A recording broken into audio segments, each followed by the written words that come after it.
في عصر بيسيطر فيه الرجال فقط في الحروب وألعاب القتال. بيبدأ فيلمنا بالبنت الصغيرة مولان اللي بتجري ورا فرخة علشان تمسكها، وبتبين مهاراتها في مطاردة الفرخة لحد ما بتقدر تدخلها العشة. وأهل المنطقة كانوا مبهورين بيها وبحركاتها الشجاعة، وده اللي خلى أمها تقنع أبوها إن هو ما يكبرش في دماغها فكرة إن هي تبقى بنت مقاتلة، وإن هي آخرها الجواز. وطول ما هي بتتصرف كده محدش هيتجوزها، لأن المطاردات مخصصة للرجال وهم هيشبهوها برجالة. وخافت إن الناس تفتكرها ساحرة، وحاولت إن هي تقنعه إن هم يجوزوها بسرعة. فمولان سمعتهم وطلعت وهي زعلانة من أهلها، وكسرت تمثال طائر العنقاء، وده بيرمز لعيلتهم، وكانوا حاطينه قدام بيتهم. فكانت بتحاول ان هي تصلحه. فبابا طلع لها وقال لها ان ده تمثال طائر العنقاء، وده ورث اجدادهم. وحكى لها ان في ناس قالوا ان طائر العنقاء اتحرق ثم عاد تاني للحياة، وده اللي هيخلي التمثال يفضل موجود حتى لو جناحاته مكسورة. وعرفت ان هي عندها طاقة التشي قوية، ودي طاقة المحاربين مش للبنات، وإن هي قربت تكبر وتبقى شابة، ولازم تخفي قوتها دي عن الناس وتبقى بنت عادية وتتجوز. وبتمر السنين، وبيحصل هجوم من جيش قبيلة الروران بقيادة بوري خان على جيش الإمبراطور، وبيتقتل كل أفراد جيش الروران، وبيتبقى جندي واحد وبيتاخد أسير، وهو اللي بيعترف لهم بكل حاجة. وإن بوري خان بيتقابل مع امرأة عندها قوة التشي قوية جدا، وهي اللي دربت فرقة الظل اللي هجمت على جيش الإمبراطور.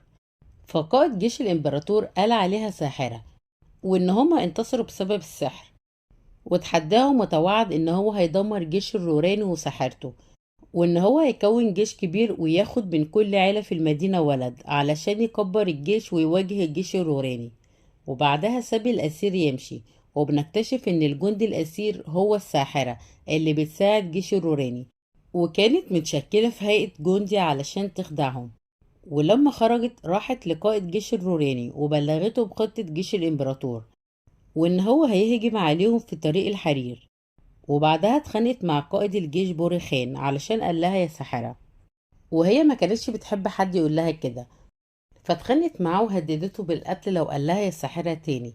فهو اتخانق معاها وفكرها لما لقاها في الصحراء مرمية لوحدها، وأنقذها لما العالم كله وقف ضدها علشان هي ساحرة، وإن هي ملهاش لازمة من غيره، وإن هو هيستولى على حكم الإمبراطور. بعدها مولان أهلها بيعرفوها إن هما لقيوا لها عريس وهيجوزوها، فظبطوها ولبسوها وخدوها للخطبة علشان يتمموا الجواز. وهم قاعدين يشربوا الشاي، مولان شافت عنكبوت على الترابيزة فحطت عليه البراد. فالخطبة اعترضت وطلبت منها إن من الذوق إن هي تحط البراد في نص الترابيزة. مولان سمعت كلامها وشالته، وفجأة العنكبوت نط عليهم، وكلهم كانوا بيصوتوا ويجري. فالترابيزة وقعت بالحاجات اللي عليها، ومولان استخدمت سرعتها إن هي تمسكه، بس ما استمرتش كتير عشان بعد كده وقعت. فالخطبة طردتهم قدام الشارع كله واتهمتهم ان هم ما يعرفوش يربوا بنتهم. وفي نفس اللحظة جالهم مرسال جيش الامبراطور، وقال لهم ان البلاد تحت خطر الاحتلال من جيش الروراني، وان هم هياخدوا من كل عيلة راجل علشان يحارب في الجيش، وادوا لكل عيلة جواب الاستدعاء للحرب. وابو مولان قال ان هو ما عندوش ولاد، علشان كده هو اللي هيحارب. ولما روحوا كانوا بيحاولوا يقنعوه ان هو ما يروحش الحرب، بس هو رفض يسمع كلامهم. وامهم كانت واثقة ان هو لو راح الحرب المرة دي هيموت، علشان كده طلبت من بناتها ان هم يكونوا اقوياء علشان يتحملوا الظروف الجاية. بعدها ابوها جهز سيفه وقعد مع مولان، وطلب منها ان هي تبقى قوية علشان امها واختها، وعلشان تقف جنبهم. وكتب على سيفه صفات الجندي الشجاع، وهو ان لازم يكون الجندي وفي وشجاع وصادق. وعرفها ان هو هيمشي الصبح للحرب. وبعد ما راح ينام خدت السيف وكانت بتجربه، وقررت ان هي هتروح الحرب بدل ابوها. ولبست لبسه وخدت السيف ومشيت. ولما ابوها صحي الصبح راح يدور على السيف ملقاهوش، ولقي جواب الاستدعاء ولقاها سايباله توكتها. فعرف ان هي اللي خدتهم علشان تروح تقاتل. ولما مراته طلبت منه ان هو يحاول يمنعها قبل ما جيش الرورين يقتلوها، قال لها ان جيش الامبراطور لو اكتشف ان هي بنت هيقتلوها قبل ما الجيش التاني يقتلها. وقال لها احنا لازم نخبي الموضوع لحد ما نشوف ايه اللي هيحصل. ومسك تمثال العنقاء وكان بيدعي إن بنته ترجع بالسلامة. وفي الوقت ده مولان كانت واخدة حصانها وماشية في الصحراء وكانت تايهة لحد ما أغمى عليها. وتاني يوم لما صحيت لقيت إن طائر العنقاء بيطير فوقيها وكان بيدلها على المكان اللي المفروض تمشي فيه. فمشيت وراه لحد ما وصلت لجيش الإمبراطور، وعملت إن هي جندي اسمه هوجين، وأظهرت قوتها قدام الجنود التانيين. فطلبت من القائد إن هي تبقى حارس ليلي للمعسكر. وتاني يوم بدأوا التدريب، والقائد قال لهم إن عقوبة الهروب من الجيش أو إن هم يجيبوا ستات للجيش أو السرقة من الجيش هي الموت، وعقوبة الغش أو الخداع للجيش هي الطرد من الجيش والعار للجندي والأهل والقريته كلها. ولما رجعوا يناموا زميلها هوا جون شافها وهي بتغير فشك فيها، وبدأ يركز معاها لحد ما يكشفها. بعدها نزلوا التدريب تاني يوم، وأظهرت شجاعتها بسبب قوة التشي.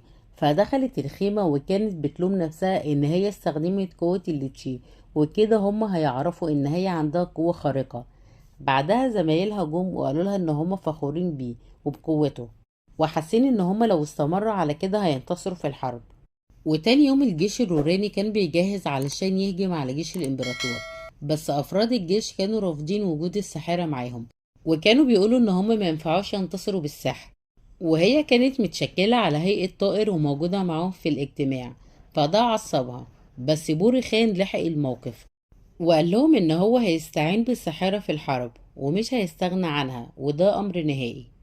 وبعدها قائد من قادة جيش الإمبراطور استدعى هواجين وقال لها إن هو عارف إن هي بنت من أول يوم دخلت الجيش، وعارف أبوها كويس، وعارف إن هي عندها قوة التشي، وطلب منها إن هي تستخدم قوتها في الحرب. فراحت على البحيرة وبدأت إن هي تتدرب مع نفسها، وتاني يوم في التدريب مع زمايلها تفوقت عليهم. بعدها بدأت المعركة بين الجيش الروراني وجيش الإمبراطور، والجيش الروراني بمساعدة الساحرة انتصر على جزء كبير من جيش الإمبراطور. فبدأ جيش الإمبراطور يستعد للحرب، وهو جين قالت إن هي لازم تعترف لكل القادة إن هم بنت. فلما راحت للقائد علشان تعترف له، هو ما ادهاش فرصة إن هي تتكلم، وكان معجب بشجاعتها وقال له لما ترجع من الحرب هجوزك بنتي. فما قدرش ان هي تقول له الحقيقة.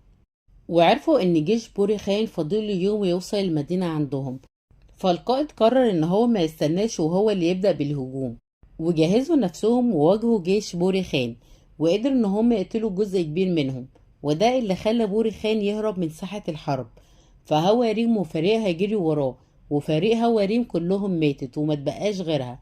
فقررت ان هي هتطاردهم لوحدها، بس اتفاجئت بالساحرة وقالت لها ان هي عارفة ان هي ولد، وقالت لها ان هي في يوم من الايام كانت زيها وكانت عندها قوة خارقة، بس الناس ما كانوش مصدقين ان هي قوة خارقة واتهموها بالسحر. وكانت اي مكان تروحه كانت بتتضرب، لحد ما كرهت الناس وكرهت التعامل معاهم، وان اللي هي فيه ده بسبب المدينة اللي هي كانت عايشة فيها. فقالت لها استفيدي من قوة اللي تشي ان انت تحوليها لسحر. بس هوا جين رفضت وطلبت منها ان هي ترجع انسانة طبيعية، وهي هتساعدها ان هي تعيش في المجتمع عادي. بس الساحرة رفضت فضربتها، وهوا جين ما كانتش قادرة تنتصر عليها. فالساحرة قالت لها ان كل ما تكدبي طاقة اللي تشيل اللي عندك هتقل. بعدها هوا جين عورتها في ايدها بالسيف، ولما الساحرة رمت السيف بعيد هوا جين راحت علشان تجيبه. فسألتها تاني انت مين، وهوا جين كانت بتقولها ان هي جندي بجيش الامبراطور. فالسحارة قالت لها طالما بتكدبي يبقى هتموتي، وراحت وضربتها بسلاح علشان تقتلها. ولما فاقت قررت ان هي مش هتعيش بشخصية الجندي، وان هي هتقاتل كست. وقلعت لبس الجندي وراحت المعركة، وبدأت تحارب معاهم باستخدام قوة الليتشي. فجنود بوري خان خافوا منها وهربوا واعتقدوا ان هي ساحرة. وبدأت طيور كتيرة تهجم على جيش الإمبراطور بأمر من الساحرة. وجيش بوري خان استغل إن هم مستخبيين من الطيور، وكان بيحدف عليهم نار. وهوا جين حاولت إن هي تنقذهم، فاستخبت فوق الجبل وكانت بتقتل جنود بوري خان بالأسهم لحد ما شافوها وحدفوا ناحيتها كرة نار، بس وقعت على الجليد فدمرته وساح عليهم، وبدأ يدمر أي حاجة في وشه. فالجيوش بدأت تهرب وخافت من الجليد. بعدها لقيت زميلها هون جوي وكان واقع في الجليد، فأنقذته، وبعدها سابته من غير ما يشوف وشها، وكانت بدأت إن هي تحبه. بعدها جت لجيشها واعترفت لهم بالحقيقة، فطردوها من الجيش، وقالوا لها لو شافوا وشها تاني هتموت. فلما سابته ومشيت جات لها الساحرة وكانت بتحاول ان هي تقنعها ينضموا مع بعض علشان قوتهم تزيد ويساعدوا بورخان ان هو ينتصر على جيش الامبراطور. بس هوا جين رفضت وقررت ان هي هتساعد بلدها بس، فسابتها وراحت لجيش الامبراطور وقالت لهم ان حياة الامبراطور في خطر وان جيش بورخان رايح يهجم عليه. بس هما ما صدقوهاش وكان يقتلوها. فدخل هون جين وقال لهم ان هو مصدقها وطلب منهم ان هما يصدقوها، وانضم لهم جنود فرقتها كلهم. فالقائد لما لقيهم كلهم موافقين عليها وافق ان هي تقود الجيش لحماية الامبراطور. وفي الوقت ده الجيش الروراني كان بدأ فعلا يهجم على قلعة الامبراطور الجديدة. ومستشار الإمبراطور طلب من كل حراس المدينة إن هم يتجمعوا في ساحة المبارزة. فقائد الحرس استغرب وقال له إن كده مش هتبقى في حرس يحرس المدينة. فالمستشار قال له إن دي أوامر الإمبراطور. بعدها المستشار بيبدأ يتحول علشان يكتشف إن هو الساحرة ومتجسدة في هيئة المستشار علشان تخدع الحراس. بعدها مولان وصلت المدينة هي وفريقها ولقوا إن كل البوابات مفتوحة ومفيش حرس في المدينة. فلما دخلوا ساحة المبارزة اتقفل عليهم الباب وهجم عليهم جنود بوري خان. فدارت معركة ما بينهم ومولان كانت بتحاول إن هي تدخل الإمبراطور علشان تحميه. بعدها قدر إن هما يسيطروا على الإمبراطور، وبوري خان أمر جنوده إن هما يروحوا مع باقي زمايلهم ويحتلوا المدينة. وهم خارجين اتفاجئوا بمولان وفريقه وهم بيهجموا عليهم.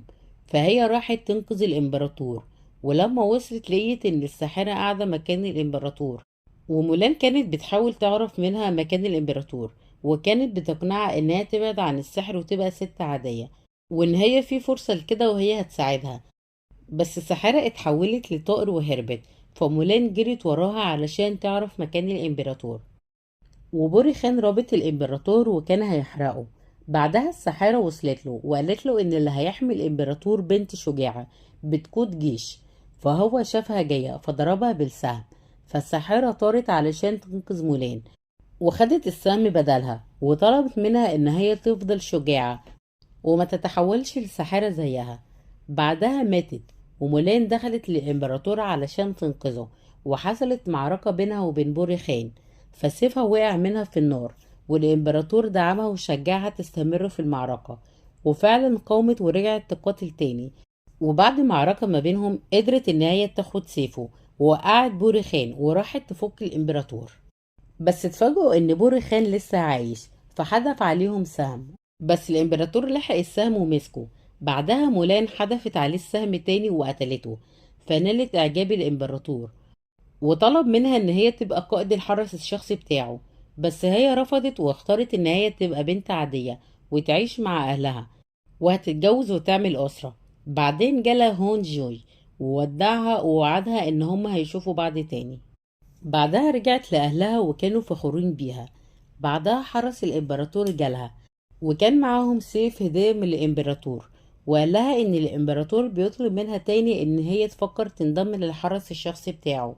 فلقيت إن طار العنقاء طار ناحية قصر الإمبراطور علشان تفهم منه إن هي لازم تنضم للحرس الشخصي للإمبراطور. وبس كده يكون خلص ملخص فيلمنا.